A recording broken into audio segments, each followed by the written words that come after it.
Ngayon, ating pag-aralan ng pagkalkula ng addition ng 2 digits plus 1 digit na may pag-angat o pagbabago sa baitang ng digit. Una, isulat natin ang numero sa dibisyon o digit ng kalkulasyon. Ang 8 at 8 ay 1-digit number, kaya isulat natin ng ganito. Kasunod nito, gumamit ng ruler sa pagguhit ng linya ng ganito.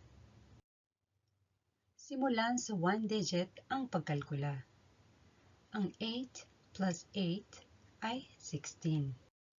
Isulat sa itaas ng 10 digits ang umangat na bilang.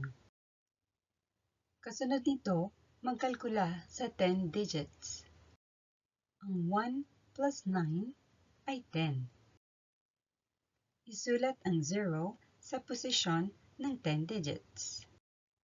Isulat sa itaas ng 100 digits ang umangat na baitang ng digit na 1. Kasunod nito, magkalkula sa 100 digits.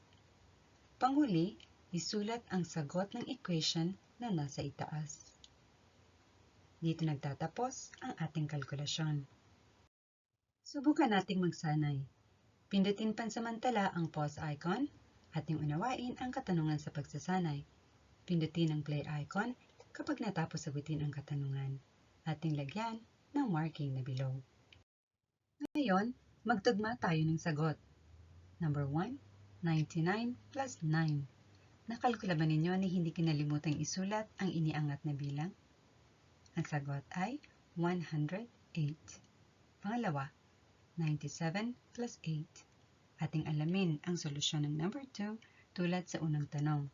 Ang sagot ay 105. Tama ba ang inyong mga sagot sa dalawang katanungan?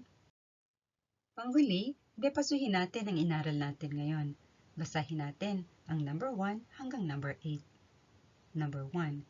Sa pagkalkula, i-align ang dibisyon o digit ng numero.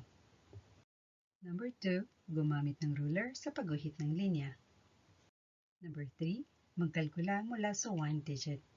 Number 4. Pag-angat ng digit, isulong sa ibabaw ng 10 digit.